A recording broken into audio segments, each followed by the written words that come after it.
હાલમાં પડી રહેલી ગરમીના કારણે લોકો વીજ વપરાશ વધારે કરી રહ્યા છે, ત્યારે તેના કારણે અનેક સ્થળો શોર્ટ સર્કિટ થવાના પણ બનાવો નોંધાઈ રહ્યા છે.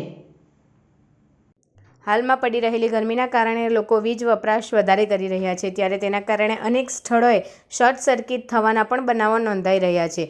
ત્યારે ઝઘડિયા તાલુકામાં આવેલી રાજપારડી પંચાયતમાં કોઈ કારણોસર વહેલી સવારે આગ ભભૂકી ઉઠી હતી. આગના કાળા ભમ્મર ગોટા નીકળતા જ આગ લાગી હોવાની જાણ ગ્રામજનોને થતાં જ દોડધામ મચી હતી. આગ લાગી હોવાની જાણ થતાં ગ્રામજનોના ટોળા પંચાયત કચેરી ખાતે ઉમટી પડ્યા હતા.